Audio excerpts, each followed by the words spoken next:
be only updates, and we'll flag that and figure out if it starts to engender conversation, we'll figure out what to do with it. So with that, ready to begin. I'm going to give EPA the floor first, and then the CAG board the floor after for updates. Also the state, if you have updates after EPA. So EPA and the state first. So Lisa and Linda and others, your updates. It'll be Linda. Yes. Hi, everyone. Hope you have been having a safe and healthy February. Just got done shoveling my snow, but it all melted pretty quickly, so I'm pretty happy about that. As far as updates go, Lisa, our community involvement coordinator, sent out links to the effectiveness evaluations that are on the agenda today, and Dan will be giving a brief overview. And for next week, we have been working to get these documents in our electronic system and available for public viewing. And so the 5-year review addendum will be coming out early next week. The WSDs did some investigation further into acetone in sampling results, and there's a memorandum on that. We'll also resend out the molybdenum memorandum that was finished in November by the WSDs. So we'll resend that out to you guys so you have a copy again. And the January meeting summary and handouts will be ready. Lisa will send those out.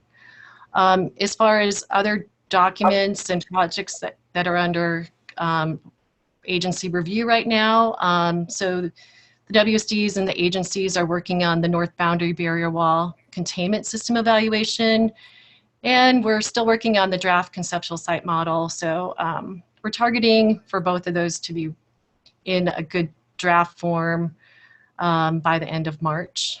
At our previous meeting, we had talked about the TAG grant and when that was going to be awarded to the TAG.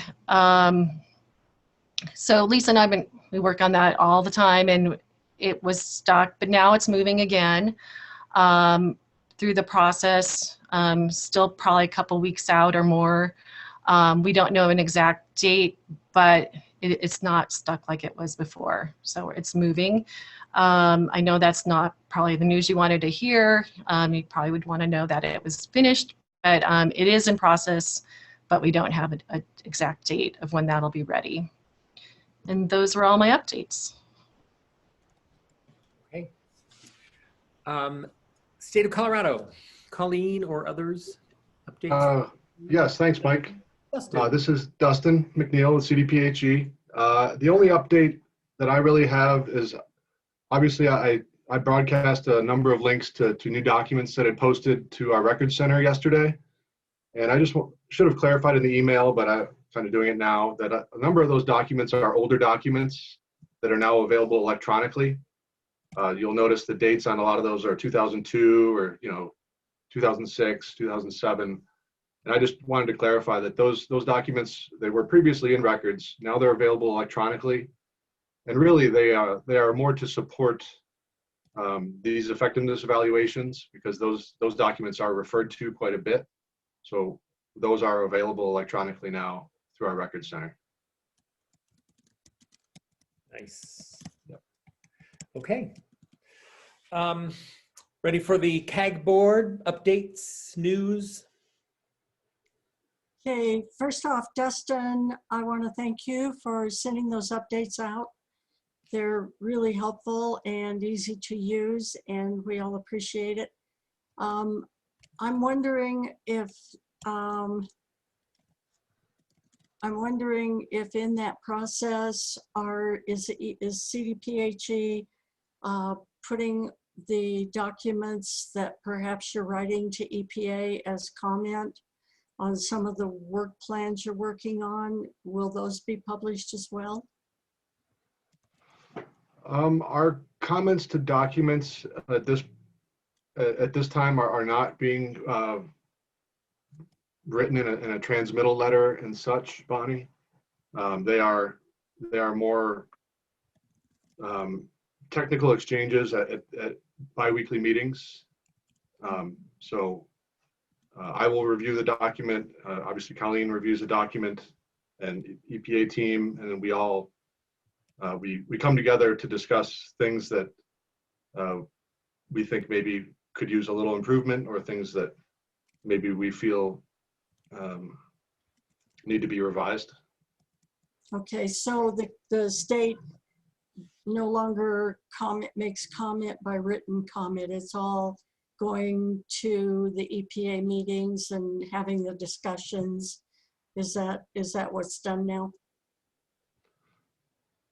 That is what we've been. That's, Oh, go ahead. go ahead, Dustin. I'll follow up on you. Yeah, that is what we've been going through for the last, I'd say since maybe the fall of 2020, Okay, maybe a little prior to that. But we found that these technical meetings with all hands on deck have been, in my mind, very effective and kind of more efficient than exchanging, perhaps cold letters, and that tends to be not productive for many reasons. okay. Colleen? And I just wanted to follow up to let you know that, if we got to a point where we had concerns or requests for things to be updated in a document that they weren't happening, then yes, we would absolutely document that in writing. But what we are finding is through these technical meetings, we are getting our questions and concerns addressed along the way as the documents are being built. And so we've been comfortable just having the verbal discussions during these meetings, and we're ensuring that our issues are addressed. So if we get to the point where one of our issues isn't addressed, then you would see that in a little bit more of a formal document from us. Okay. Okay, thank you. Thank you again, Dustin, for being so diligent in sending us those pieces of information. It's really helpful. We appreciate it.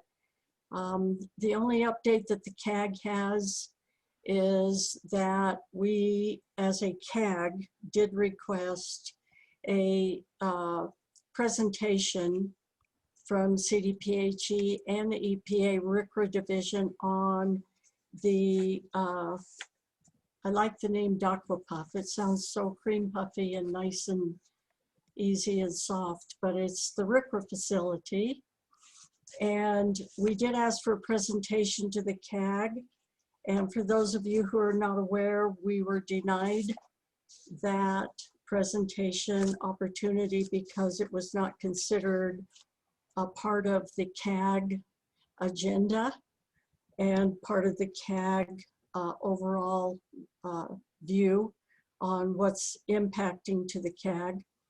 And I just want to say at this point, we accept that decision, but we do believe it is something that is impacting to the CAG, because our big question is this site located in the Murphy Creek drainage area? And from what we've looked at, and we looked up the CDPHE white papers, and it is right in the northeast section, right, Tim? Right in the northeast section of Lowry above Dad's, and it is right on the corner of Murphy Creek drainage. And so we just wanted basic information on whether or not that Murphy Creek drainage has been impacted at all, because the monitoring wells in this cell are not in the proper location and cannot guarantee there is nothing coming from that site. It's a question that we believe is pertinent to our questions about how the Murphy Creek drainage is being impacted by various activities at the site. But since that hasn't happened, we did ask for a public meeting. We have been granted that opportunity, and we appreciate it very much. And so we're going to present our questions to that group. And Colleen, thank you very much for your explanation. I do appreciate the guidance, and the CAG board as a whole does not understand the issues of why there has been a waste management lawsuit against CDPHE. We don't understand any of the politics that surround this site. We're just merely wanting to get information on whether this site might be adding to the Murphy Creek drainage and the plume.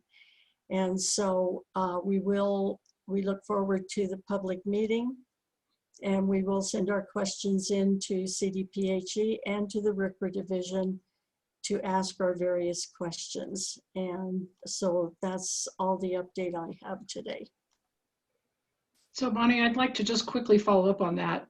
Please send all of your questions to the RCRA group. It is part of our same division, but it's a separate program, as you know.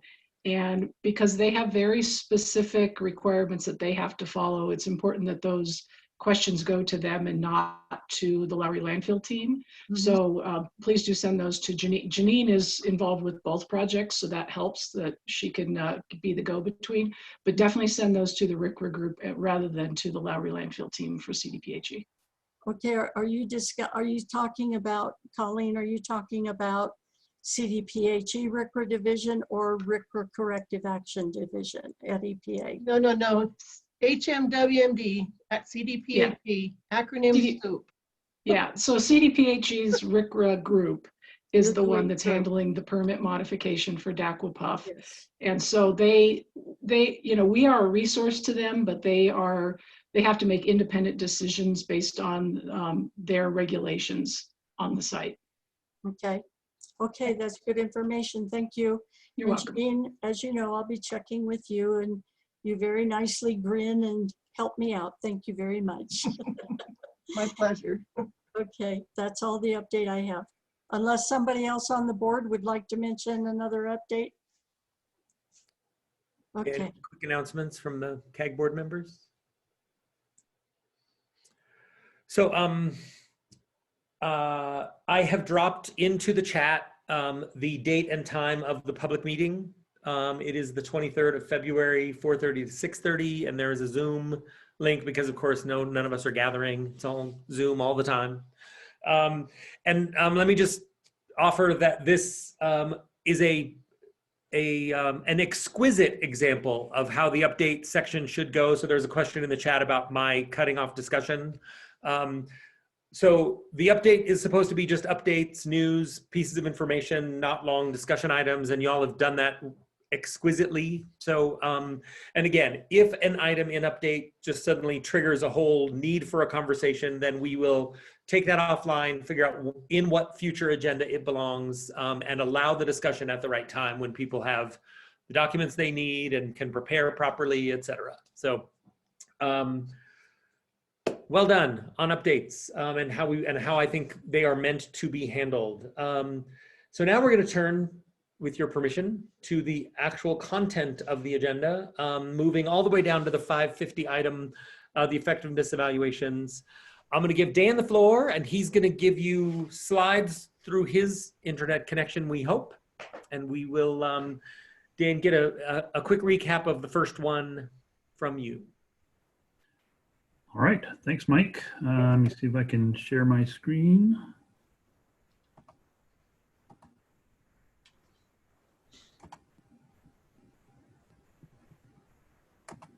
Okay, can you all see my PowerPoint presentation? All right, I'm going to go to presentation mode so you can hopefully see it a little bit better. All right, how's that?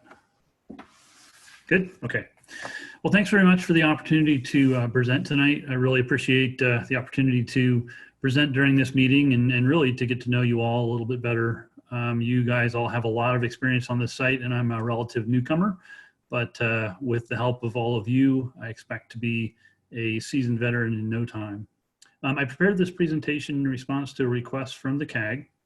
This presentation focuses on the 2 effectiveness evaluation technical memoranda that you have received sometime last week. There is a 3rd one in process that Linda and Mike mentioned on the north boundary barrier wall that you should be seeing in the next month or so. So this presentation focuses on the 2 first effectiveness evaluations for 4 remedial components at Lowry Landfill. I thought I'd take an opportunity to tell you a little bit more about myself. I think this is my 6th CAG meeting, and during one of the first meetings that I attended, I introduced myself very briefly, but I thought since this was my first formal presentation, this might be a good opportunity to talk a little bit more. As you can see, I'm a geologist, bachelor's and master's, about 26 years of experience in the environmental restoration field, primarily in terms of investigation and restoration of complex groundwater sites in the US, Canada, and out into the Pacific Rim and the Middle East. I'm a certified professional geologist, which is a national certification, as well as a licensed geologist. And my role on this project is to transition in for Tim as he transitions off to retirement. So over the next year or so, I'll be getting more and more involved and will eventually be the new Tim. And my role at Parsons, I'm not going to read all of this, but I generally focus on technology development and technical direction for complex sites like Lowry and emerging contaminants like 1,4-dioxane, PFAS, microplastics, stuff like that. So just in terms of an agenda, I mentioned on the cover slide that this presentation will focus on the 2 final effectiveness evaluation technical memoranda that you have. And those 2 technical memoranda cover 4 remedial components at Lowry. Of course, all of them are focused on groundwater. And in the evaluation, the effectiveness evaluation technical memoranda, EPA determined that all 4 systems were effective. And I'm going to take this opportunity to just briefly describe what effectiveness means for each remedial component and how that component was deemed to be effective, what it's achieving, and how we determined that, or EPA determined that it was effective. So I'll start with the MW38 sand channel system and continue on through to the bottom at the perimeter barrier wall, and then wrap up with some conclusions. So the effectiveness evaluations that are embodied in these technical memoranda they're one-time effectiveness evaluations that were prepared to address some of the, or one of the issues, issue number 3, that was identified in the 2017 5-year review.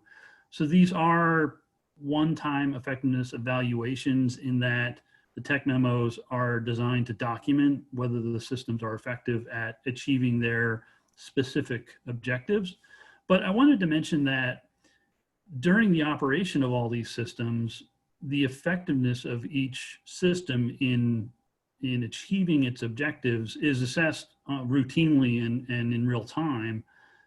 Commonly, when we collect a set of data, whether it's analytical data for groundwater or groundwater elevations, we determine that if the system is working properly and make any adjustments to improve upon performance or ensure that the system continues to be effective.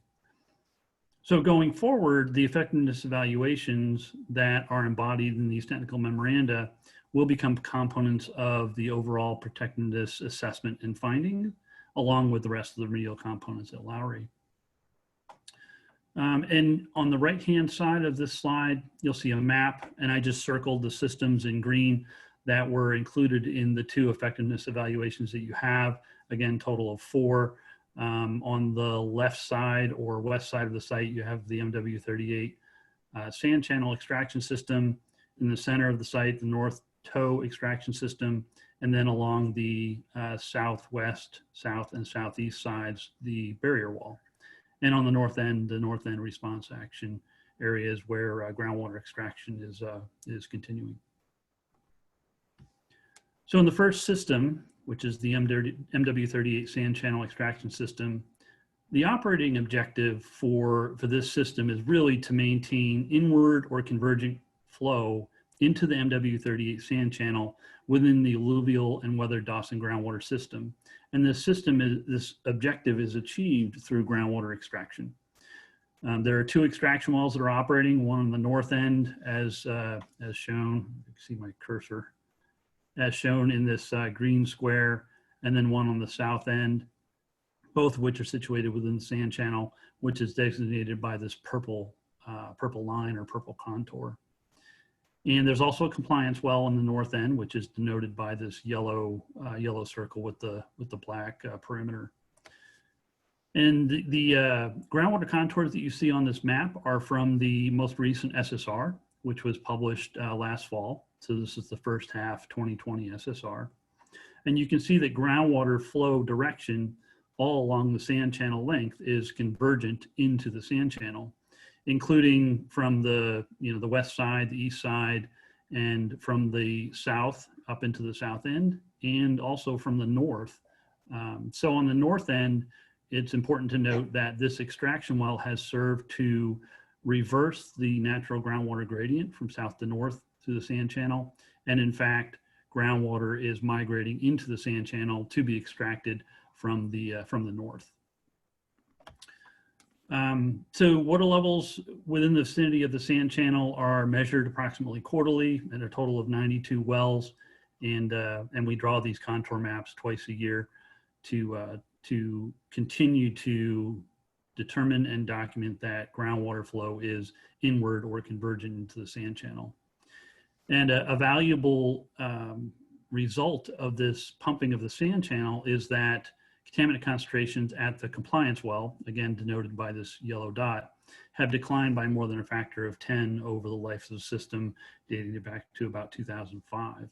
The plot at the bottom right is contaminant concentrations over time at that compliance well, and you can see that concentrations have been in decline.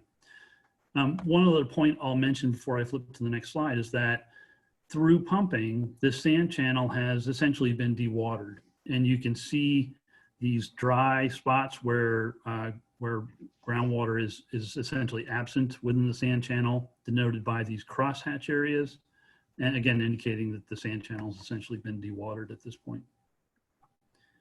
And on the next slide, the map on the left is the same map you were just looking at, except that I added this orange line, which denotes where the cross section on the right of the slide travels through, and it essentially travels down the axis of the sand channel.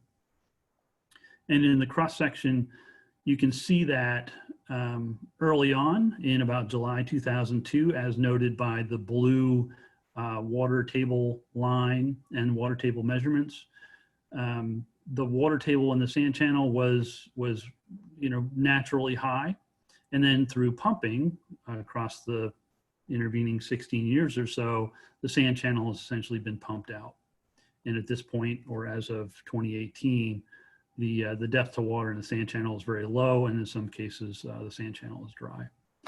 So the point of this this pumping and this system is to induce convergent flow into the sand channel, essentially to convert the sand channel into effectively a bathtub or a sump, where any contaminants or groundwater flowing through the system is captured and removed.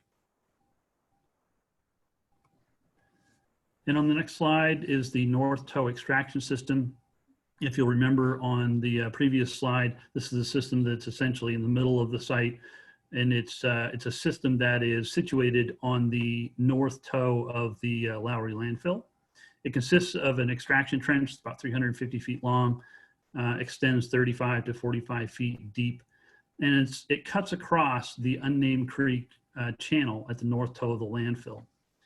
And in the cross section on the lower left, you can see this polygon that's called alluvium. That alluvium is a body of sediment that was laid down by the unnamed creek in the unnamed creek channel. And that alluvium has higher permeability than the surrounding clays of the weathered Dawson. So groundwater flow through this area would naturally flow most readily through the alluvium. This system is designed and implemented to cut off the alluvium and to eliminate the migration of highly contaminated groundwater emanating from the north toe of the landfill through that alluvium and the weathered Dawson sediments around it. So the system consists of the trench, 2 extraction wells, actually 1 sump and 1 extraction well, and those wells are pumped to remove water from the trench, thus inducing convergent groundwater flow into the extraction trench to be removed and blocking the flow of groundwater through the system. And that's shown on this depiction on the lower right, where groundwater flow coming in from the south is is intercepted and removed and not allowed to flow to the north. Now this, You want to hold questions, but we got one hand up. You want us to wait till the end? yeah, it's a pretty short presentation, so I thought I'd get through it, and then we have a whole bunch of time to address questions or additional topics of conversation. Great. And when we do, Tom, you're up first. You got it. So the operating objective for the system is to capture that highly contaminated groundwater flow emanating from the North Toil landfill. This system effectively does that, and thus the EPA has determined that this system effectively meets its operating objective and is working properly. And the objective is supported by two effectiveness measures.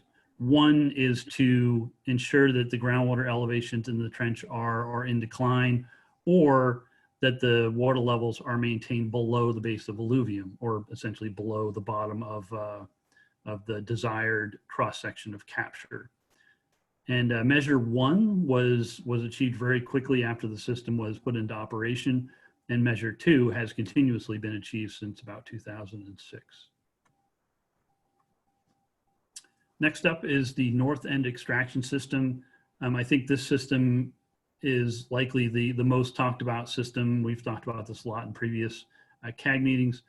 And this system consists of 5 areas where groundwater extraction is ongoing. And those 5 areas extend from the north boundary barrier wall on the south end down here on the bottom of the map to about Yale, or just short of Yale, on the north end or top of this map.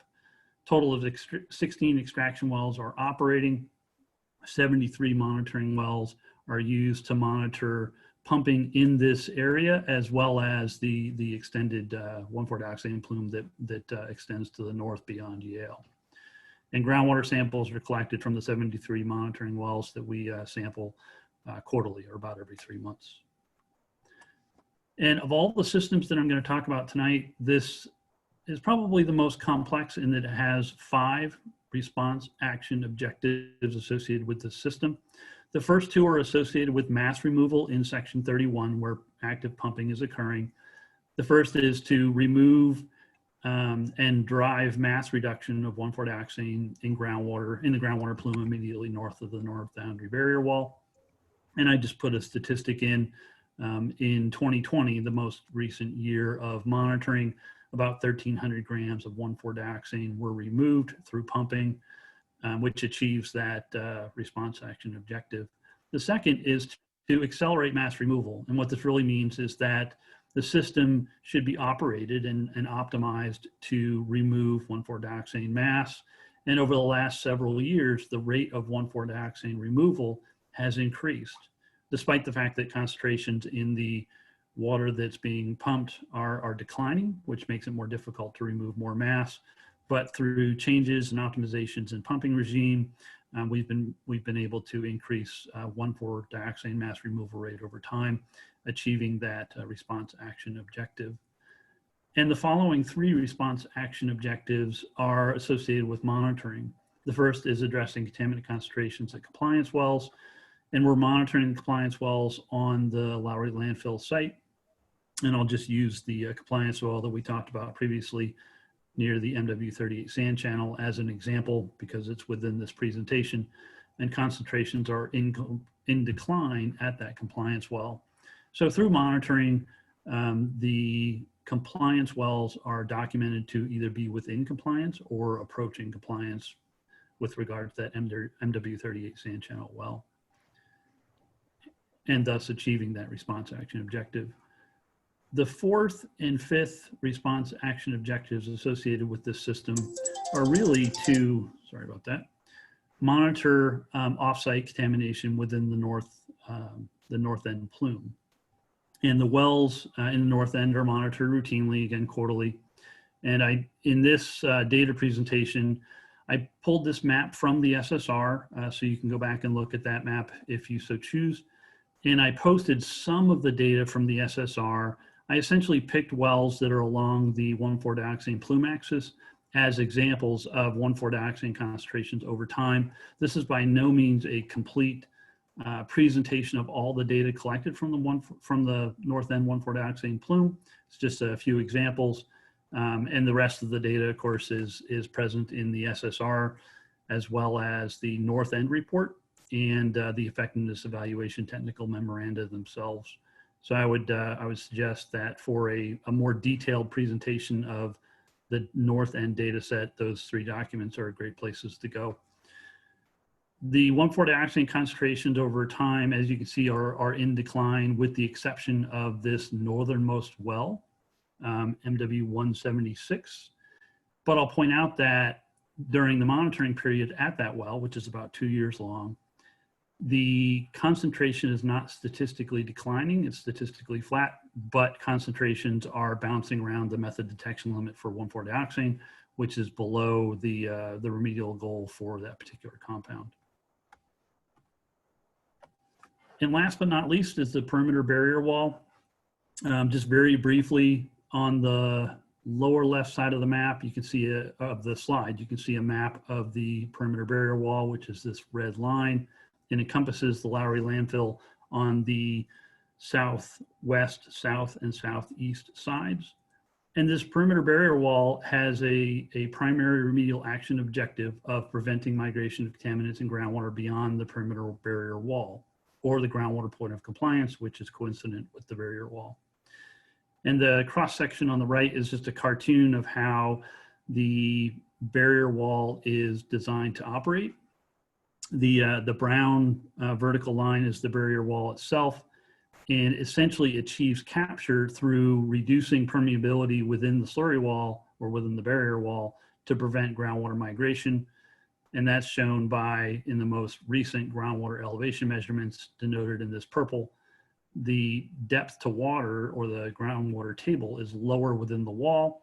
Thus, if there is flow through the wall or under the wall, it will be inward and not outward, and thus achieving containment of groundwater and potential contaminants within the property or within the wall.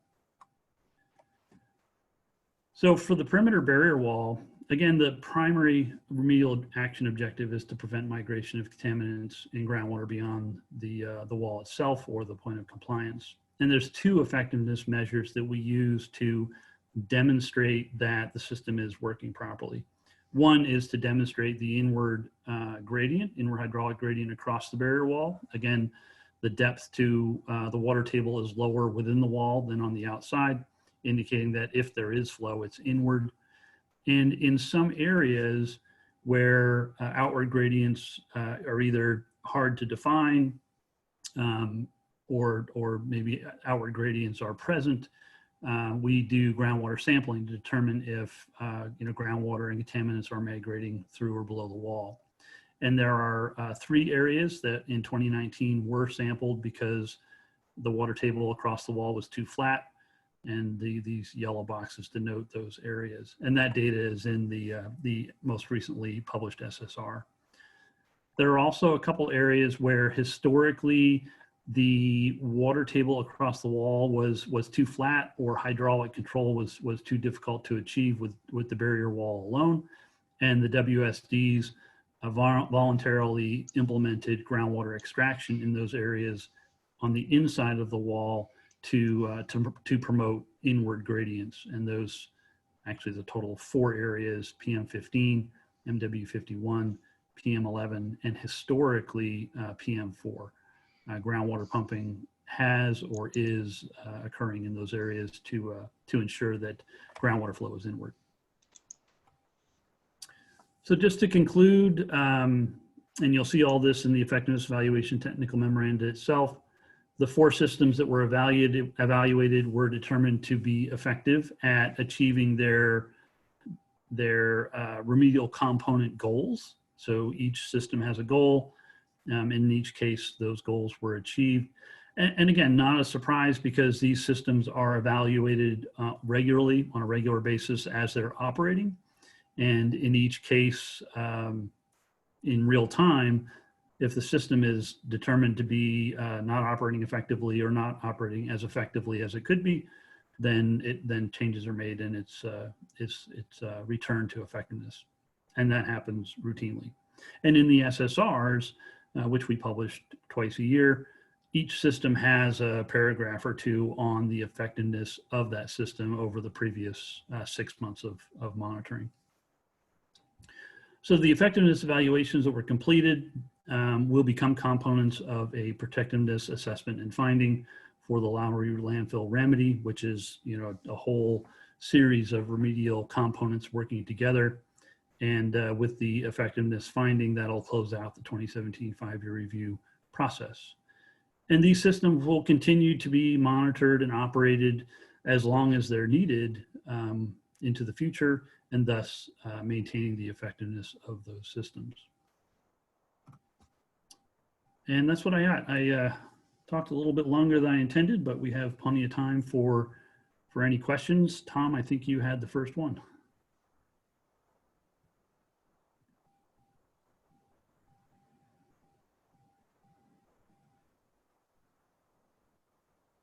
Be sure and unmute.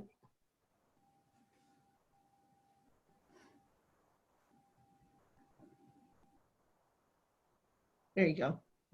Can we go back to MW38 area? Sure. Okay. This one? Right. What is the justification for having a extraction well outside of the point of compliance? And is there a explanation of significant difference for why there is still contaminants of concern outside of the point of compliance to the north? That's a great question, and it's well beyond my historical context on this site. So I would invite you to prepare a written question. I'd be happy to research it and get it back to you. I don't want to run the risk of giving you an incorrect answer to the ESD question or the compliance well placement question. Well, maybe Tim could give us an answer so we could discuss it at this meeting. Sure, I'd be happy to. Tom, I don't know if you're aware that the sand channel is a naturally occurring feature. And back, 10, 15 years ago, well, more like 20 years ago, we collectively, CDPHE and EPA decided to use that as a sink, basically a naturally occurring sink. So in order to best dewater, as Dan pointed out, that sand channel, we positioned the wells, the two extraction wells, where they could be most effective. So, you know, we look more in terms of what the bathtub looked like, the naturally occurring bathtub looked like, rather as opposed to, does it fit within a point of compliance, you know, within the property boundary? So, you know, we have a naturally occurring system that tends to extend beyond Hamden Avenue extension. But in terms of why the compliance well is located where it is, it's because that is at the compliance boundary of the site. So it's an issue that we've been dealing with, you know, ever since we started pumping that system from time to time. We've always, well, actually, since we started pumping, the compliance well has been out of compliance for one or two parameters. But the reason it's been out of compliance, and we haven't been bringing it back into compliance yet, is because we're pumping from a sand channel that extends beyond the compliance boundary. So that basically is the long and the short of the story. Yeah, and I would add that on the cross section on slide 6, it shows that the extraction well is placed in a low spot. As Tim pointed out, the placement of the extraction well was designed to maximize removal and you know, capture of that bathtub or that sump. The compliance well is, you know, located just to the south of the low spot that the extraction well is situated in. Right, and we are seeing a decline in concentrations in the compliance well, and ultimately, as Dan pointed out, as that system continues to dewater, we expect that compliance well may come back into compliance. But the long and the short of it is it is effective at minimizing or eliminating off-site contamination beyond the limits of the sand channel. I had a question also about, is there any way can you define that sand channel instead of just dotted lines? So the sand channel is defined by a whole bunch of wells. Now, where it's dotted is beneath the footprint of the Section 31 landfill. So we had to rely on old lithologic data, from the basis of design for the Section 31 landfill. But as you can understand, we don't want to be drilling through the base of the landfill to better define it to turn those dotted lines into hard lines. So that's the basis for the dotted lines. How about using sonic evaluation to see if there's, where it is? We're comfortable with the delineation the way it is. We don't believe the seismic surveys will give us any better information than what we already have. And yet you, in the 2017 5-year review, one of the things that you're supposed to be doing is delineating areas with where contamination is with a capture zone and a target capture zone in a 3-dimensional way, and you're not doing it there. We are addressing the effectiveness of that sand channel at meeting its operating objective. It's not a contaminant zone analysis because that's not appropriate for this site or for this feature. Well, I think it's off-site, so it is considered. I would question whether it's appropriate or not. You mentioned that while TCE and chloroform concentrations in the compliance well have declined since pumping began, further improvement of groundwater quality may or may not occur. That's indicating that there's, to me, if it may not occur, then that means you haven't found all the pathways for TCE or chloroform to be, where it's coming from. Maybe it's not just the sand channel. And if you don't define the area that you're trying to contain, then you can't contain it. Now, in a way, you're defining it by the sand channel. Now, if that's truly it, and there's no contaminants of concern outside of that sand channel, then that's your 3D visualization. But you haven't proven that, I don't think. We've proven it to the extent that we can practically, and that's based on good science. It's based on good engineering. And it's based on a consensus among all the technical people who have been involved with this thing from the WSDs and the EPA and CDPHE. Okay. So you still haven't really answered why you're not complying with the 2008 guidelines from EPA about creating capture zones and target capture zones. To the extent that they're applicable, we have. What do you mean by to the extent it's applicable?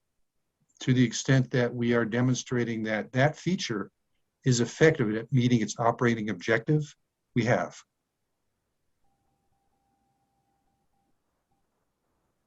And yet you're not going to be able to necessarily improve groundwater quality there. We may. But Tom, I think the most important part is those arrows that Dan has shown on the map. Yeah.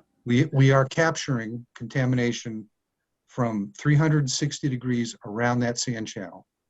And that, by doing so, is preventing off-site migration, further off-site migration of groundwater within that channel. And the quality of groundwater within that channel is being monitored by that compliance well. So it is meeting the containment/capture objective of the overall site-wide remedy. And I would add that groundwater quality at the compliance well, as you can see by the plots in the lower right, has been improving steadily over time. The reason that we put that language in the effectiveness technical memorandum is we can't guarantee that the trends that we see will continue. They statistically almost certainly will, through statistical projection of our existing trends. But while groundwater quality has been steadily improving, can we guarantee that it will continue to? No, it probably will, because we have capture within the sand channel and all the way around it, but we're not going to guarantee it. Right. And again, the most important part is those arrows. We are containing contamination within that channel. It's not migrating north. It's not migrating west. So it's a containment feature consistent with the overall containment remedy of the landfill remedy. So Tom, more, we have a couple more hands. So I want to make sure you're clear on the items you have on your list before we go to Karen and then Bonnie.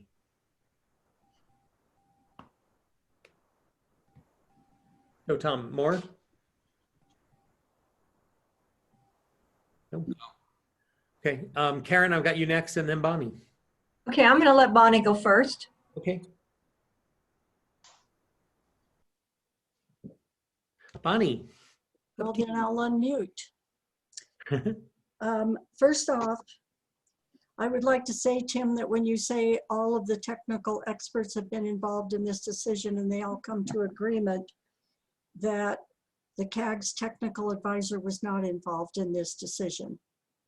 And so we're not agreeing, okay? We don't want to make it look like everybody agrees, because the CAG. So Bonnie, let me clarify what I said. I said the WSD's technical experts, CDPHE's technical Yes. experts, and EPA's technical experts. Yes, but not the people who are involved and impacted.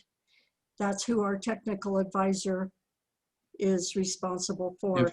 Nobody from our position has been involved. We understand that. I don't want to argue that point any longer. We are the people living with the results. Right. The second thing is that I would like to remind you that MW38's source has not been investigated or found.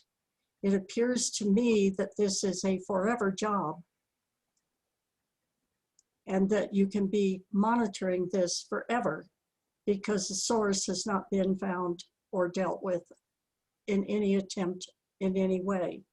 And so we believe that if you were finding the source and trying to deal with the source, you wouldn't have to worry about it going outside or down. And we know that things seem to be getting better, and that the pumping is causing different degrees of cleanliness now. However, we have to remember we still don't know the impact of the ceasing of potable water injection. And so, number one, we believe that the source needs to be found and removed. And then we have to wait and see now, because it's not removed, what the ceasing of the water injection is going to cause. Will it keep getting cleaner? Will you find heavier amounts? You don't know, and we don't know. So I would just like to say that when you're talking about containment and whether or not you're meeting by having a compliance well outside, I would say that the compliance rules in the record of decision are very clear, and this does not appear to us to be meeting that requirement. Bonnie, are you talking about you mentioned the potable water injection, which is the north end, and then you talked about the compliance well, which is MW38. Are you, when you talk about source and whether the source has been identified, are you talking about the MW8 source or the north end source? Talking about the MW38 source has not been investigated and taken care of. And when I'm talking about the injection of potable water, I realize that's quite a difference of space. I mean, I'm listening to the presentation about how there's been an investigation a mile away at Yale. We don't really know yet what the impacts from the injection of that potable water has been. We're concerned that the potable water injection has actually caused chemicals and other things to move in directions not realized to be possible. And until we get another year or so under our belt, I don't think we're going to see the results of that. So I think this is something that's still up in the air. And I realize that MW38 is quite a ways from Yale, but we still believe that the potable water injection did cause some movement that hasn't been discovered yet. So we're just waiting for the end results of that. And MW38, we still believe the source needs to be found, just like we believe that the molybdenum source needs to be found, rather than talk about, well, we'll capture it where we see we have this bathtub that's collecting the water and we'll just remove the water from that bathtub. Well, that's not exactly taking care of the problem. It's just delaying the results. That's our point. Okay, point noted. In terms of the north end, we'll continue to monitor water quality north end as defined in the groundwater monitoring plan. For the MW38, I'll just sit back up to that.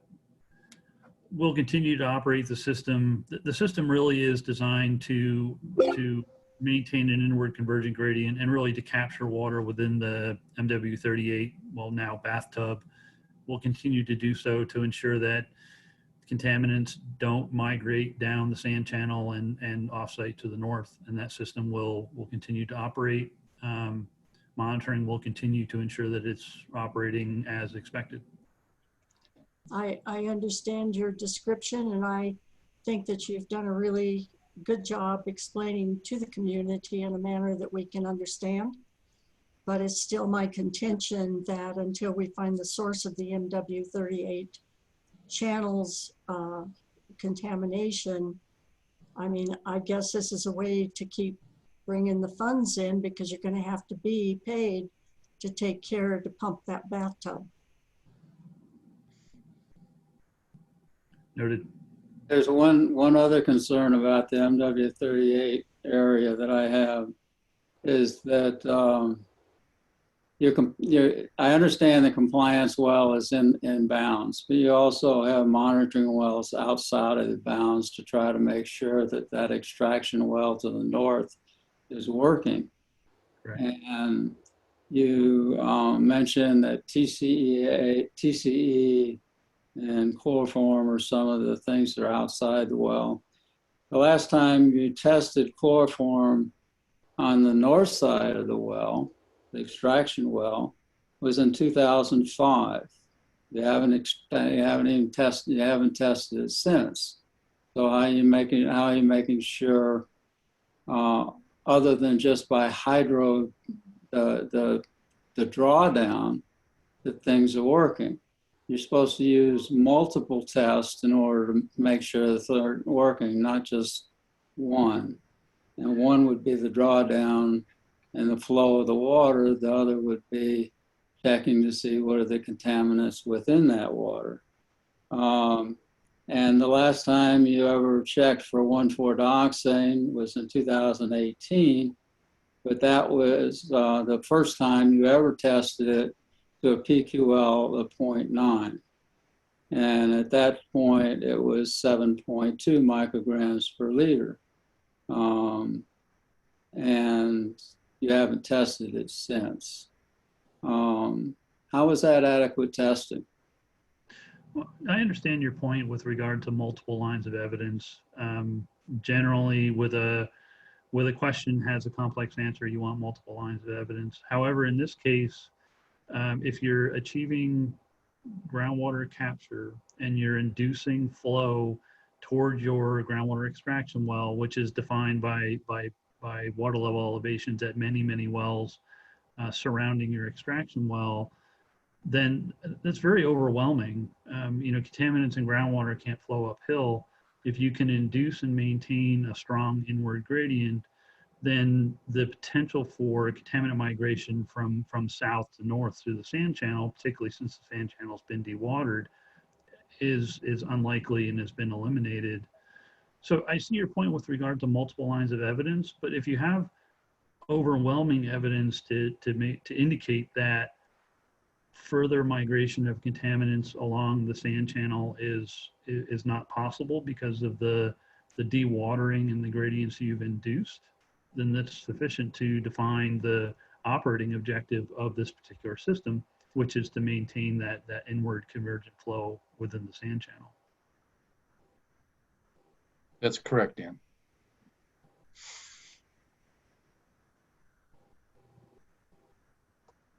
Tom, do you have more, or shall I let Karen in? Okay, Karen, jump in. Questions or comments? Yeah, hi. Thanks for the presentation.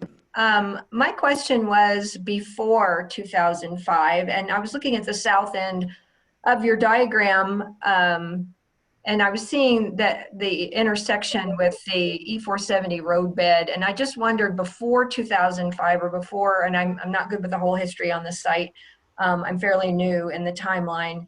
Did you look at offsite from a preferential pathway caused by the roadbed material for E470, or even the construction of E470, which was not very long before this? And is there a report maybe that you can direct me to, so I don't take up a lot of time and I can read on my own, and take a look at how far out you went, and to make sure, you know, I see what the sand channel is, but it worried me that maybe on that south end that it could have, before you started treating, and had the effect that it might have gone a different direction. Weird.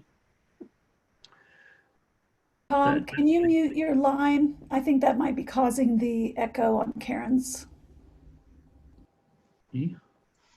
I can help with that, Dan. Okay, thanks. I was going to ask you to jump in. Yeah, we spend a lot of time poking holes out there, Karen. If you look at the map, you can see the number of wells and number of the borings on the west side of Gun Club Road. So we've got the west side of Gun Club Road, we've got the east side of Gun Club Road, very well defined. And there are, I'd have to think about what reports were prepared, you know, back in the day that summarize the results of all that work. But if you look at the results, what we found is both water quality and in the lithologic information from those wells that bound the edge of that plume and the edge of the sand channel. So quasi also, in response to Bonnie's comment about where is it coming from, all of the information it indicates that it's coming from the landfill, the hazardous materials. And if you look in the bottom of Dan's figure, you've got what looks like a channel that kind of heads to the east, the purple. There you go. Thank you, Dan. That is linked back to the landfill itself, and we actually have a source control well within that sand channel to try and remove mass before it gets into the channel, and that is an active well that's bringing that water to the water treatment plant. So it minimizes the amount of mass that's actually even entering the channel. But to your point, might the excavation or the bedding material of E470 influence the flow system? We don't believe that is the case. Could I get the boring logs for those borings? I'm sure that's probably ancient history, but is that possible? Sure. Yeah, we can get those to you. Yeah, if they're in a report or something, I can look through the whole report. But if you could just get some of the background on this, that would help. Thank you. I'll make a note. Okay, Paula, I have you next in the queue. I wanted to ask if the sand channel is a constant, does it have any fluctuation or change to its formation? It's constant. It's a Okay. geologic feature. Okay. That helps me understand. Sand seems to me, you know, when you say sand, that seems to me like it's pretty porous, and maybe it would change with the movement of the water through it or towards it. So that was the reason for my question. And Sure. the second one is, what PQL are you using when you test at that compliance well? Is it the state standard, or is it the standard that the EPA set? So the compliance well, well, if you're talking about 1,4-dioxane, the PQL is 0.9, which is the standard. The MDL is 0.15 micrograms per liter. All of the other compounds of concern are the method detection limit is the laboratory reporting, is well below the laboratory reporting limit, which in turn is well below the standard. So I guess I'm really confused about the difference between what the state at 0.35 and what you're saying is 0.9. Can you explain that difference to me, why that is different for this purpose? So the standard for 1,4-dioxane at the site is 0.9 micrograms per liter. That is the practical quantitation limit for the analytical method for site groundwater. Now that 0.9 is greater than the 0.35 state standard because it's a practical limitation. It's a technical limitation that we can't see, we can't quantify down to 0.35. We can only quantify to 0.9. So there are other places in the state that are held to the 0.35, and this particular situation is not? That may be. Yeah, that may be. This is a site-specific standard based on site groundwater quality. So the PQL is determined, we actually reevaluate it every year routinely, typically in the fall. The PQL is essentially what is technically capable or feasible for a laboratory to detect given your natural groundwater quality. So as an example, if your natural groundwater quality has a lot of salt in it, or it's hard water, as at Lowry, it naturally has a lot of cations and anions in it. It makes it a lot more difficult to detect constituents, contaminants or other non-contaminant constituents at very low levels. So the 0.35, and Colleen, you could probably add detail if you wanted to. The 0.35 is a standard that is determined and technically feasible in laboratory grade pure water, and any other constituents in that water like sodium or chloride or natural salts makes it very difficult or more difficult to achieve that lower number. And we assess that every year. Okay, I understand that. Thank you for your explanation. You're welcome. And just to follow up on that, just on Dan's point. So the 0.35, the water quality standard is set based on just health. It's not set based on whether a laboratory is able to detect down to that level. So that's where the PQL comes in. And 1,4-dioxane is not the only compound that has a standard that is below a practical quantitation limit. And so when they set the groundwater standards, they don't really evaluate whether a laboratory is able to detect down to those concentrations. They strictly set it based on a human health evaluation. And then they have a PQL policy that is used to determine what is in reality the level you can detect down to. So just because there's a standard that's below a PQL doesn't mean that folks aren't trying to get down to that standard. So the standards are not set based on what a laboratory can detect. Hopefully that made sense. Sure, it does make sense. So I understand that there are competing chemicals in the sample that would keep you from reaching that 0.35 number. And so the 0.9 is what you use. Would that ever change? It could.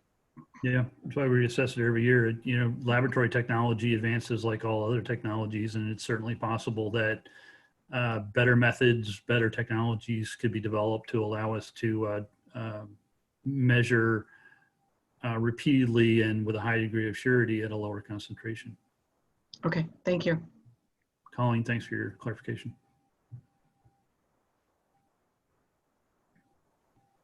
If you're on the same subject, then how do you explain that, and I've asked this before, but I don't think I've gotten the answer that I understand, is how do you explain that the Aurora landfill can test down to 0.35 and that the Buckley area can test down to 0.35, and that's the same water that's going right by in Murphy Creek, right by Mississippi and Jewel, where you're insisting that you have to test at 0.9. You're not going to get a better answer. I don't know. I haven't reviewed Buckley or the Aurora landfill's PQL studies. How about you, Tim? I'm going to echo what Dan said. Maybe Karen could enlighten us. If that's true, then I think that's a cop-out, and I think you need to explain that to us in detail, why you're going to do that. Because this has come up over and over again. I can understand at the site, you've got a lot of chemicals that interfere. But when you get out into a plume that there's not chemicals, then all of a sudden you can't do it. I mean, you should, you know, pardon me. When you get out, whether it's not those interfering chemicals, you should be able to do it. And two other places have been able to do it. And I think this is a real problem for the state of Colorado, because if they're not enforcing their requirements for testing equally, then that automatically puts you in a position where other people don't have to follow your requirements or your guidelines to get down to 0.35. And a good place where that is showing to already being happening is in a different department of CDPHE, where when somebody is, and this is something that Richard Rader has pointed out, that when somebody digs down in order to do construction and hits groundwater, even though it's in the Murphy Creek area or drainage in similar areas, they are testing only to 0.9 because they say they don't have to test to state standards. So maybe Karen can explain to us how their detection limits at Highway 30 can get so low, and quantify it to the level of accuracy and precision that we do. And that is a subject that I have a qualified consultant team to look at, and they are not available. And so I am not prepared to answer that question. And then I will just say, I will be glad to discuss this with members of the community, but I don't think that's appropriate content for the CAG. That's fair. I have a comment. Good, Richard, please. CDPHE, a water quality division, is kind of confusing in the fact that they accept and use 0.9. We know that. And they do that because of the EPA has set 0.9 at Lowry. But they also allow testing down as high as 1.0 for dioxane when their documentation requires, and what they say they want to test to is 0.9. So this is a very confusing thing that I don't even think we ought to try to get into with the landfill, because Lowry, EPA has set 0.9, and I think that's it.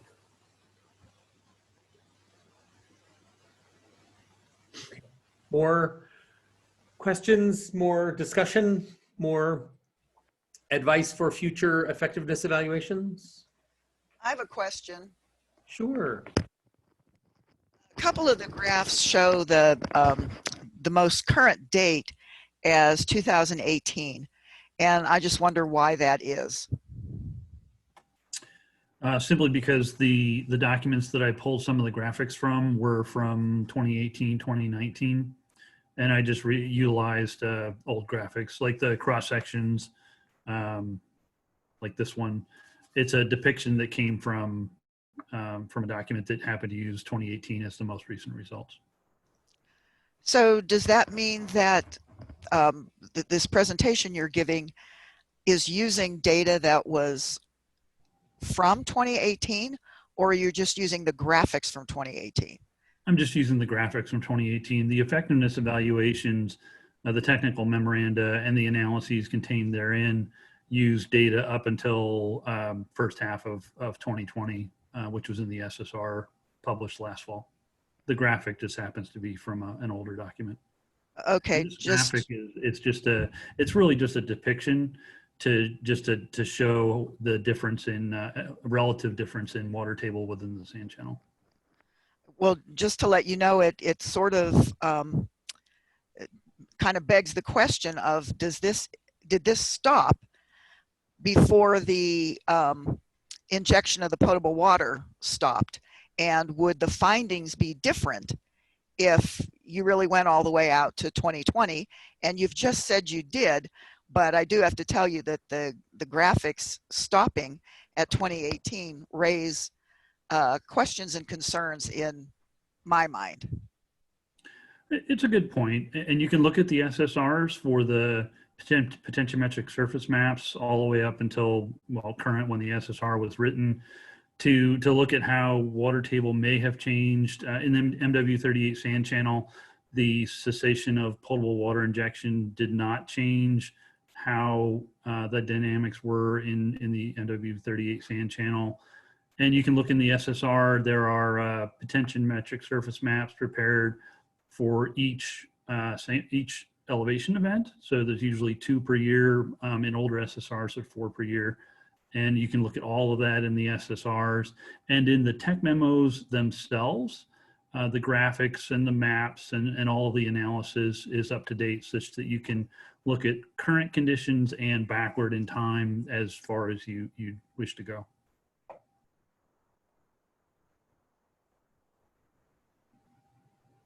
Okay, more, again, either advice for future effectiveness evaluations, more questions?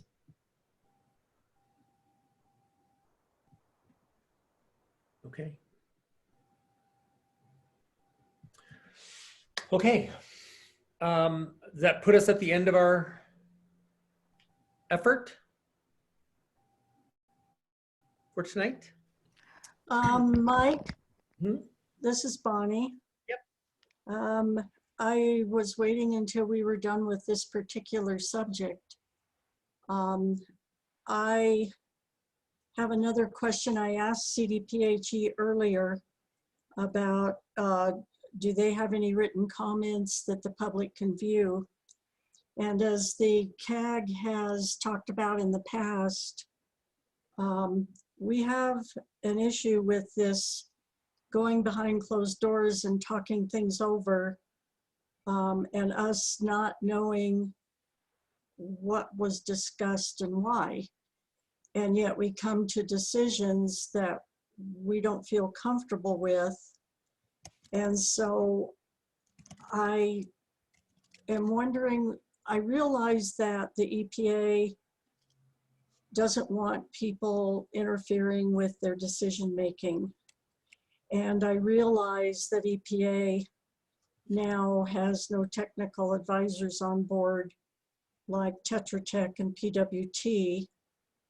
And now we have to express our concerns about the hierarchy now at EPA. because we see no checks and balances any longer. We believe that CDPHE is there to operate on behalf of the public and the environment. However, we now have a system where we don't see what the comments on the draft work plans are any longer. And we would like to know what those discussions were between EPA and CDPHE. And we understand that EPA was tired of CDPHE challenging so much. Okay, we get that. However, that discussion is still an important thing for the public to be a part of. And we need to know these things because we need to know what CDPHE, the agency. Did you have something you wanted to say to me, Tim? No? Okay, thanks. Anyway, we know that just in the past year, there's a policy now where they're trying not to have so many disagreements and trying to get past arguing all the time and get down to some solid decisions. However, we in the public feel that we no longer get to comment on draft work plans. We no longer get to see what EPA's comment. Where can we see EPA's comments to the WSDs on what they plan? Where can we see if EPA disagrees with the WSD's plan and asks them to do something different? And what is the check and balance here? And so I'm asking EPA if there's a way that we can get back to more public involvement, because it's important to us. We're living with everything that's happening out there and all the decisions that are being made. And we would like to trust that the community's interests are being taken into concern, but with the way it's being handled now, we're not confident in that. So we would like to know how the public can find out what does the EPA say about certain things the WSDs propose. Why can't we see that there's a disagreement? Why can't we see CDPHE's comments to EPA? They're important. They're the state. They're supposed to be regulating public health and the environment. And we just feel right now what we're seeing, and if we're wrong, we don't mind being told, help us understand.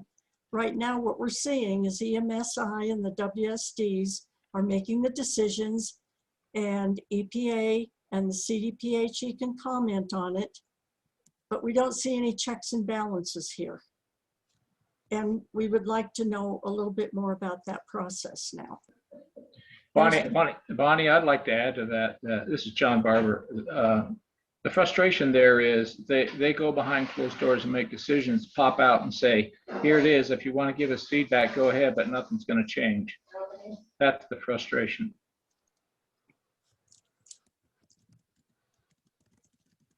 So we were really confused by what happened with this agenda. Part of it's been taken off the agenda. We don't know why. We were ready to comment. We're ready to express our concerns. We would like them to be taken seriously. However, we're still very confused why we're working off, and you can correct me if I'm incorrect on what you said, Sarah, but we heard you say at one of the meetings, it's going to be a brand new standalone conceptual site model. And we're having trouble making comment on these activities and these work plans and these decisions because the conceptual site model is supposed to be a living document. And you're supposed to take the conceptual site model that was approved in 1991 or 92 from the remedial investigation, and you're supposed to build on that every 5 years. And you're supposed to use that conceptual site model to move forward with your decisions and your investigations, and you're supposed to build that.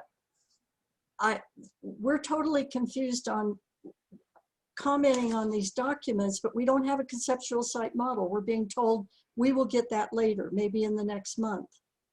So we need some justification for why this change is being made, because the conceptual site model should be tied directly to the first RI and to the point of compliance and the compliance there, not down on the north end. So at some point, we need a little bit of justification for what you're saying to us and why we're getting these other studies and work plans before we have the conceptual site model, which I don't think is built on the original conceptual site model. And it's all because we don't understand. So, you know, we can't trust in these studies and in these conclusions if the process isn't done correctly. And that's what we're asking for. Help us understand that this process is being done correctly and according to EPA guidelines and best management practices, and let us be more a part of understanding the discussion that's gone on so that we can make better decisions ourselves. So that's all I have to say. I'm doing it on behalf of the CAG. We've talked about this. And the second thing is the CAG, thinking we were going to be giving thoughts on these two documents tonight, we all put bullets together of things that we think are important, because as this note says, they will, these, whatever our comments are, will be used going forward with the next 5-year review. So I will just, Michael and Linda, I will send you the bullets that we have prepared, telling you what our concerns are and where we want to go with it and what we'd like you to understand our concerns are. And if we sound confused to you, we're totally confused. So, Bonnie, I think it might make sense for us to pull apart some of those disparate topics. So the first one, I'll start at where you ended. So the goal is for you to see the work that got done, or the conclusion of the effectiveness evaluation, and to comment on it in the spirit of improving future effectiveness evaluations, so that the WSDs, EPA, others that are reviewing these before you see them and before they're signed, can understand the concerns that you have when they do the next one. So yes, send the bullet points, send that information so that those who are conducting effectiveness evaluations understand the nature of your concerns and can think about how to implement those concerns as they do another one. I also, though, I think want to go back and just have the agencies respond to the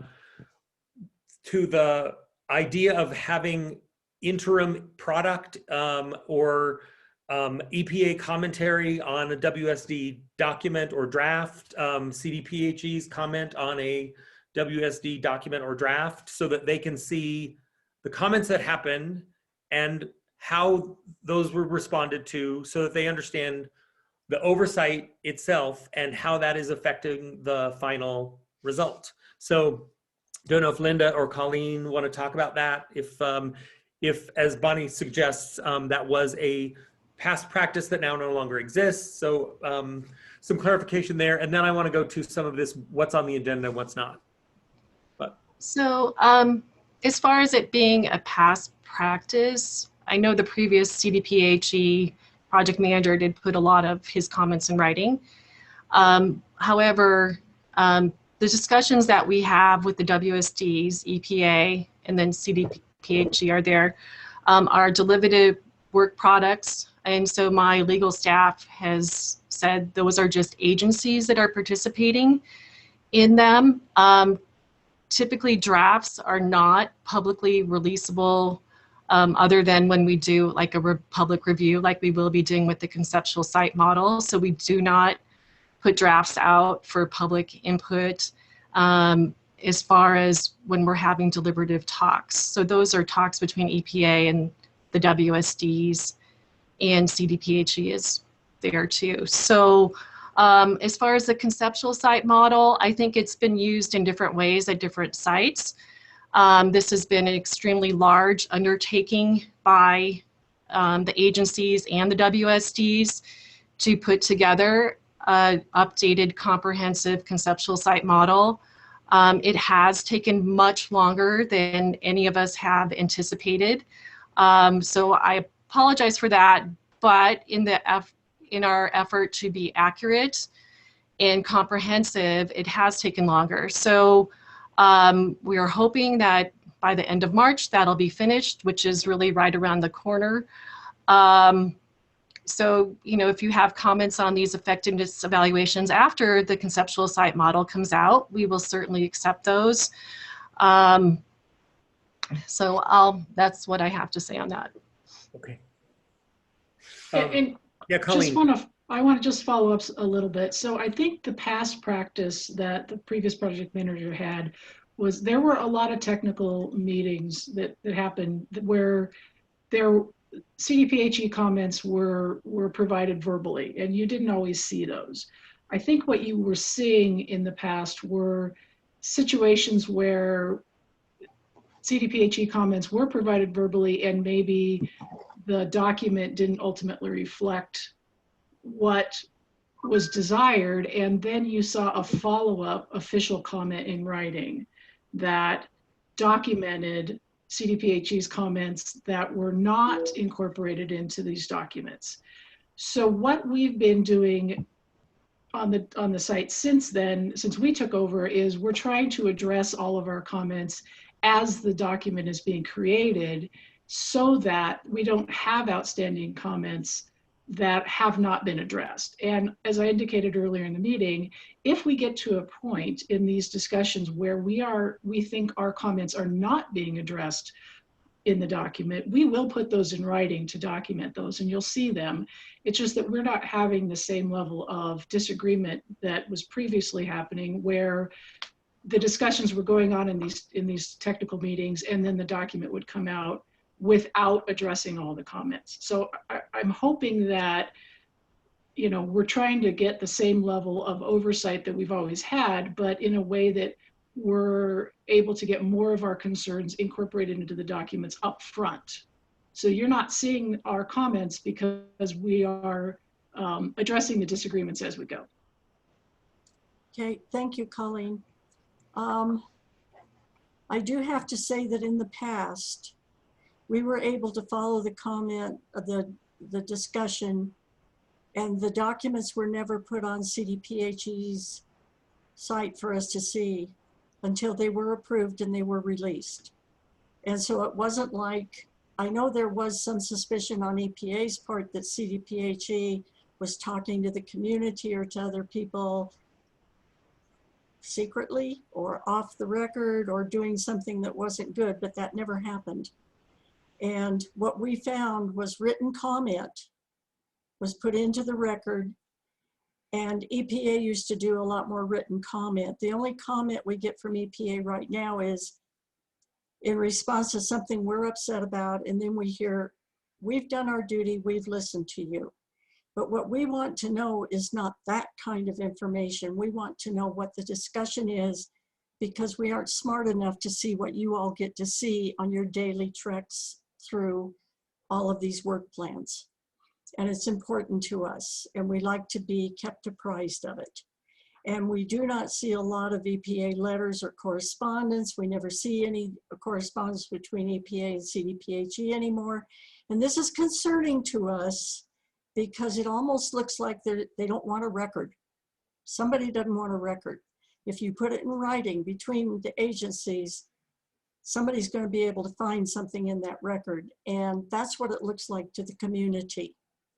And I think that's a really risky thing for the agencies to be doing, when in reality, the problems within the community are getting big enough where the community may decide that we can't get the responses and the necessary protections that we need. And that's what we're looking for. And we're not finding it here in the past 2 years. No criticism of CDPHE. We call your offices, you talk to us, you give us what we ask for. Dustin keeps us up on the documents. But we're just saying we're not seeing anything out that makes us feel confident that we can understand what the discussion is, what the differences are, and why the decisions have been made the way they have. Bonnie, I think everybody yeah, John, go ahead, and then in this group after you. I think everybody in this group understands and has heard this comment before. but transparency results in trust.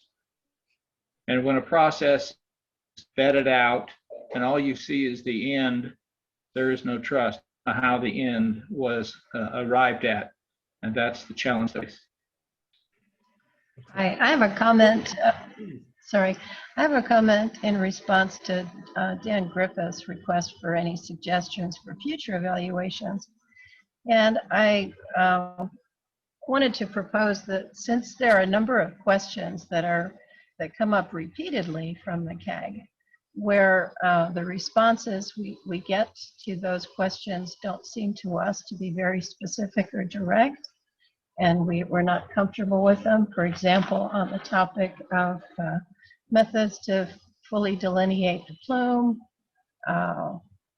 measurement techniques for the 1,4-dioxane, setting the levels, injection effects, etc. On those kinds of questions, we repeatedly come back with the same questions. So in the interest of addressing those in a way that would address the CAG and the questions of the general public, why not put a section, at least a section, in the evaluations that addresses those questions very specifically, concisely, and clearly, so that those aren't enduring questions, they're questions that the public has that you're showing that you're addressing. So, Sonia, I'll pick up a piece of that too. And my goal is to create future agendas that get you into a topic, get the answers to that topic, and then let you move to a new topic. So I've noted the ones that you mentioned, and they're on my radar screen as well. So I was hoping for a response from Dan or from Linda, from someone. Thank you. Of course. Perhaps from Linda. Well, we have answered a lot of questions over the last 2.5 years, especially in writing. It's hard for us to predict in a document what all your questions are going to be. We can put together one document that has all the questions that we've answered over the last 2 years, if that would be helpful. Because you're right, it seems like you have the same questions, we give the same answers, and then you have the questions again and we give the same answers, and we are in this circle. It's like the 0.9, as Richard said, that it's applied differently in different places across the state. In some places use 1. So, maybe that is the end of that discussion, that it is 0.9, because that's what the performance standard is for the Lowry landfill site. And the water quality standards for Colorado allow for a site-specific standard. So, we can work to put all those answers in one place if that would be helpful to you. But I don't know that we can always predict what your questions are going to be. Okay. I'd like to say something. I feel like I'm being treated as if, I'm somewhere behind the curve. And, I know that there are members of this CAG, citizen members of this CAG that are, we're clawing up a muddy hill trying to keep ourselves informed as to what the situation is and how the situation is being addressed and how the situation is being improved. And I, it takes a lot of time. I'm not a technical person. I'm a social worker, for God's sake. So I just don't want us to be looked at as if we're the pea under the mattress, and we keep irritating EPA and we keep irritating CDPHE. We are very concerned about this. This plume runs within 20 feet of my backyard. And I have grave concerns about the future of my property values and decisions that the city of Aurora will make with regard to building in my area. This really matters to me. And I know we've brought this up a number of times, but I'm just trying to say, we are not here to be an irritant. We are here to help ourselves understand what's going on. And we wish very much to be included in the process. And it isn't enough for me personally to submit a question and have EPA said, we've already answered that. I'm just a little annoyed right now, and I'm sorry that I'm sounding very angry, but I really am working hard to keep up with all of this and to understand what kind of process is taking place and why and what is the role of the CAG or the community in any of this if you're just going to treat us the way we've been being treated.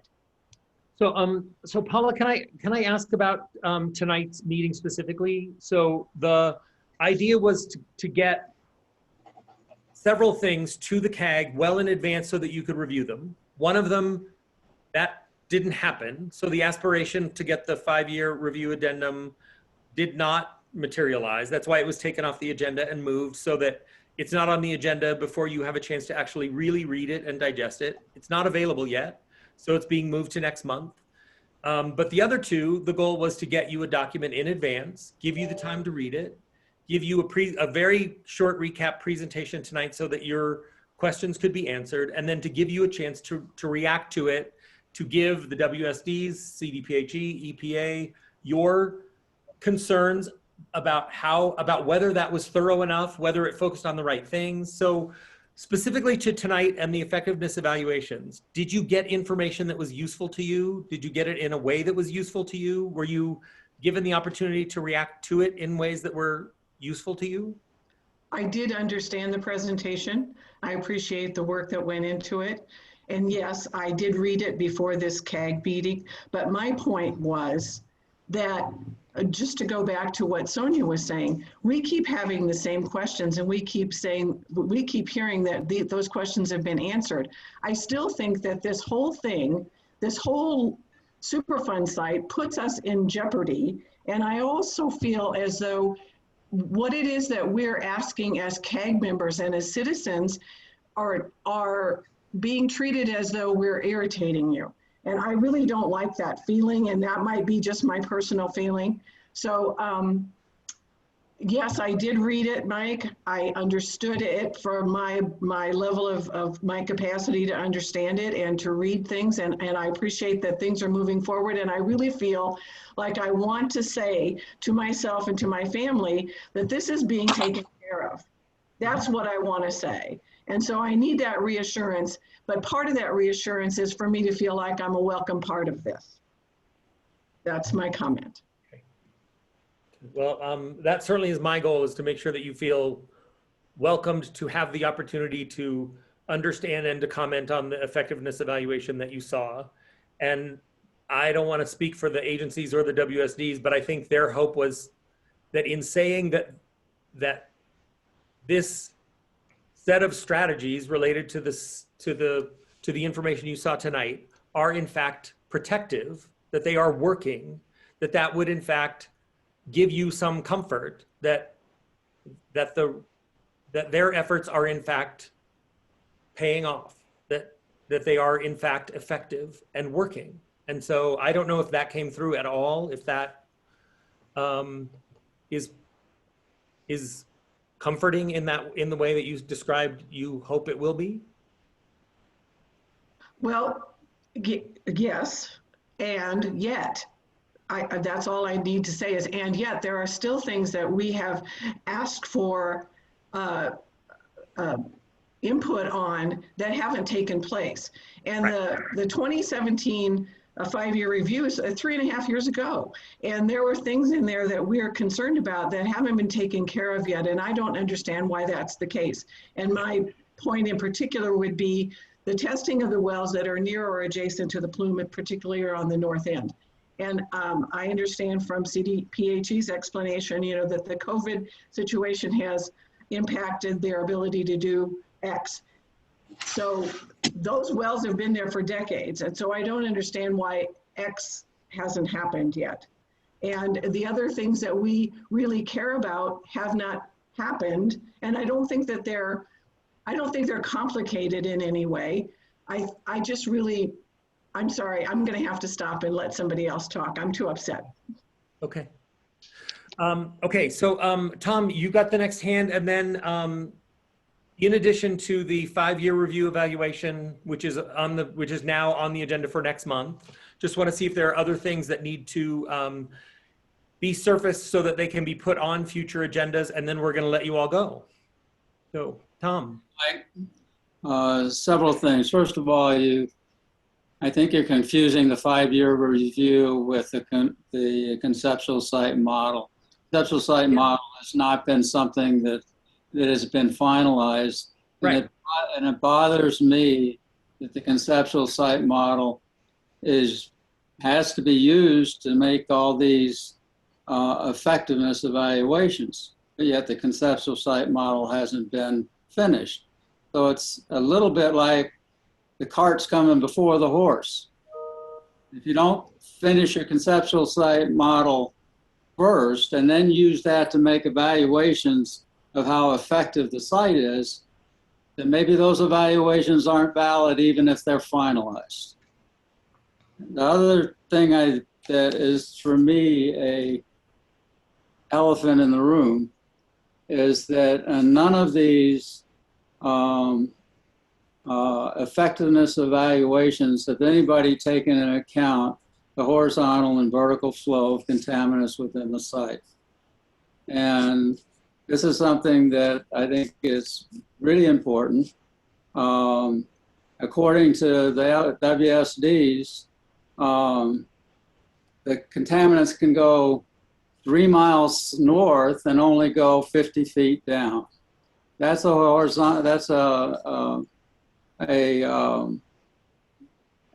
ratio of horizontal to vertical flow of about 350 to 1.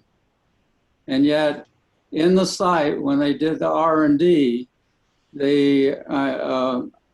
or when they did the initial evaluation, they came up and said that a 20 to 1 horizontal to vertical flow is something that was averaged throughout the site and was to be used. And so by that, the calculations at 20 to 1, any contaminant at the far south side of the Lowry landfill site has a mile to go before it gets to the north boundary barrier wall.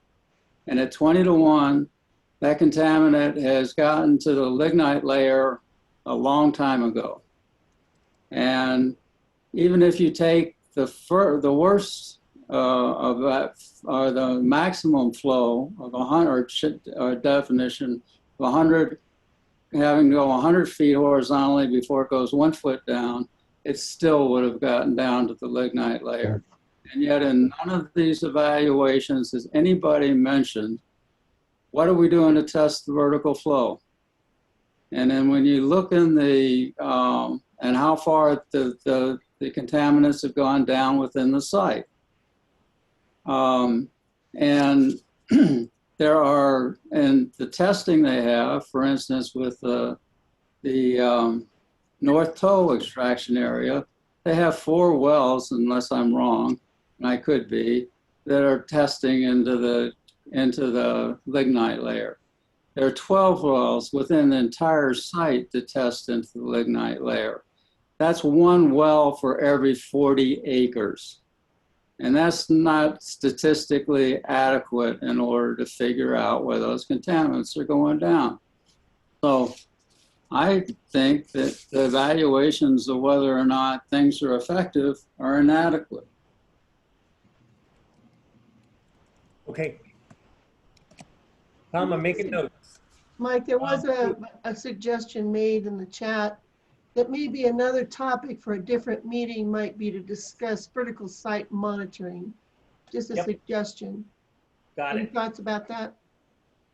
For another time. So yeah, future. I'm tracking where future agenda items might go, and that one's now on the list. Well, at least explain why vertical site monitoring is not being done to say it is protective in all of those areas within the site. Okay, I got it. Now, I mean, we still got today, we're supposed to be addressing the protectiveness of those areas today, and nobody's addressed vertical site, why they're not doing the vertical site monitoring adequately in those areas. So Tom, you see that as a piece of this document that you got for tonight? Yes. I mean, the vertical site, you know, they're giving us a 2-dimensional or very small three-dimensional picture of where the contaminants are. And Bonnie has asked, where's the original site, for instance, for the chloroform that's going into the M38 area? And nobody wants to investigate that. But if that chloroform is going down as well as going forward, then it's not being captured.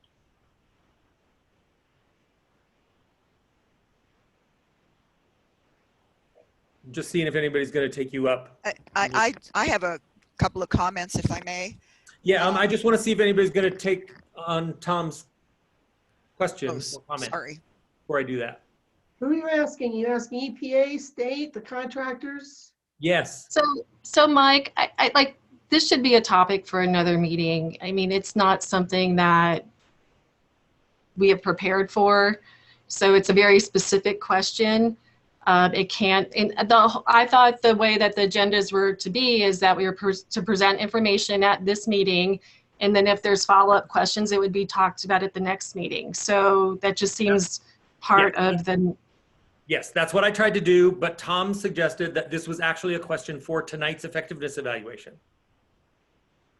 Yeah, I would just put it on for, yeah. Are you saying that you're not prepared, that we're not prepared to discuss how this particular evaluation addresses vertical migration?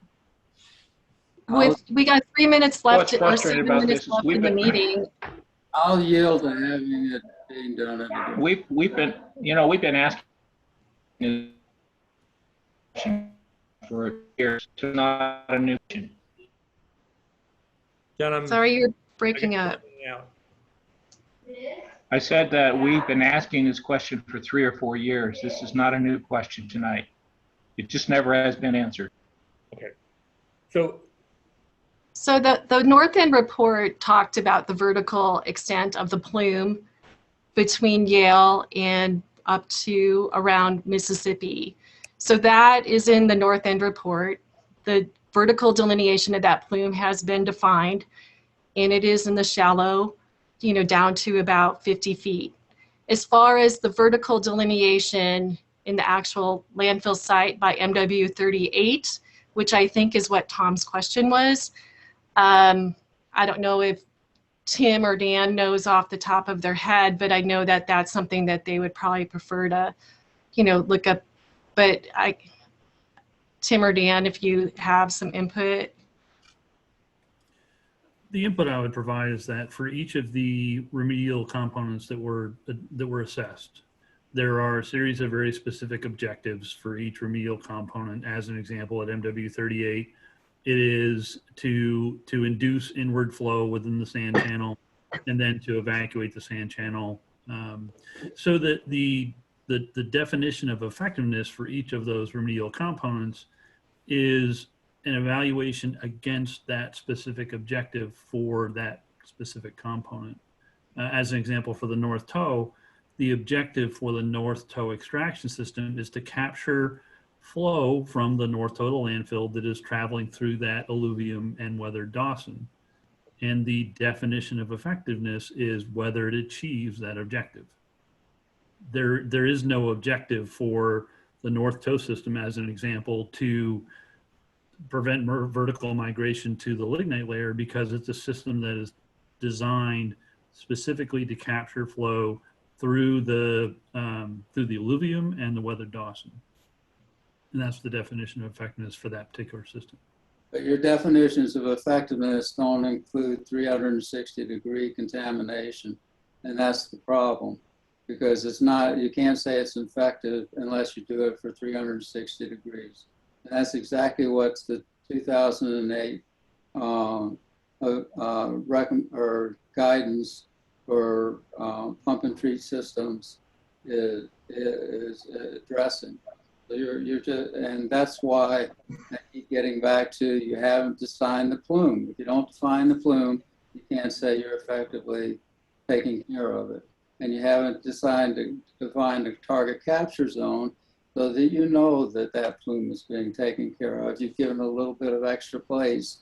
You pull that, everything's pulling in from that target capture zone, so that the smaller capture zone is being completely taken care of. Well, but So, remember, and Tom, sorry, all the 3D VA work that we did look at the vertical extent of the plume on site. So Diane went through that several times, where the wells were and how deep they were. Okay, you're running up against the end of your time. Bonnie, I see your hand up. And if particularly happy to have that happen if you have ideas about what March looks like for you just in terms of what's on the agenda. Again, 5-year review addendum already on the agenda for March. But Bonnie, last thoughts, and we're gonna let you go about the rest of your day. Oh, you're on mute. Bonnie, you're muted. I want to answer your question, Michael, about the presentation tonight. Was it easy to understand? Was it a good presentation? Absolutely. I have no question about the presentation. Does it show that we're moving forward? No. The same questions we have about the site tonight, we've been asking for years. And as far as the vertical migration, come on, folks. We aren't going as deep as we could. We're only checking so many feet down. Nobody has any idea what's happening deeper. And we know that's a problem. So I'm not going to get into that discussion tonight, but if we're going to have a discussion in the future, I need you to understand tonight's presentation was well done, professional, easy for us average citizens to understand. However, we don't feel that we've gotten any more information tonight, except that somebody is trying to get us to a point where we can say the site is protected, sign off on this doggone report, and let's get out of here for this year. That's what we feel this is like. And so if we're going to have future discussions, it's fine with us, but we would like to get into a little more substantive discussion. And as far as the 3D presentation, it was excellent, just like tonight's presentation, but there were some flaws in it that we never got responded to. And so we'll talk about it next time.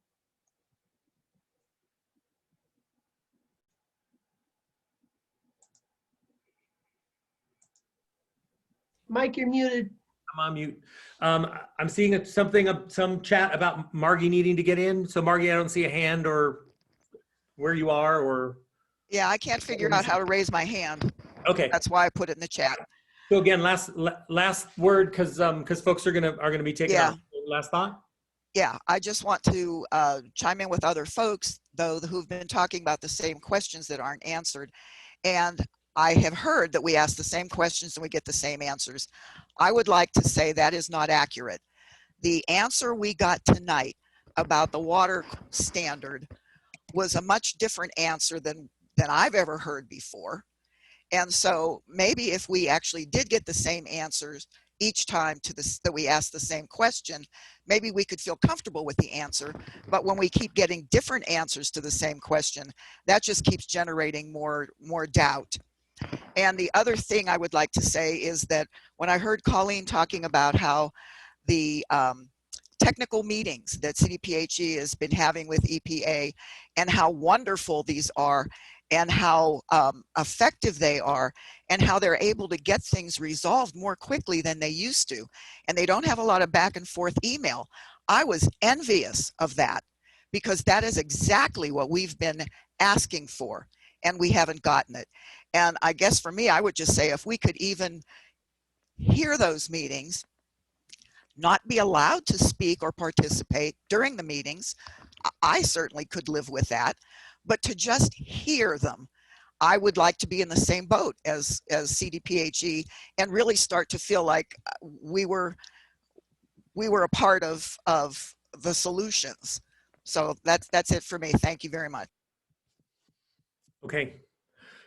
So to the usual suspects, folks from EPA, Janine, Tom, Bonnie, we'll be in touch about the agenda. We'll construct it together and we will see you in a month. All right. Thank you all. Good night, all. Thank you all. Thank you. Good night, everyone. Thanks all. Thank you. Have a good night. Good night. Thanks, good night.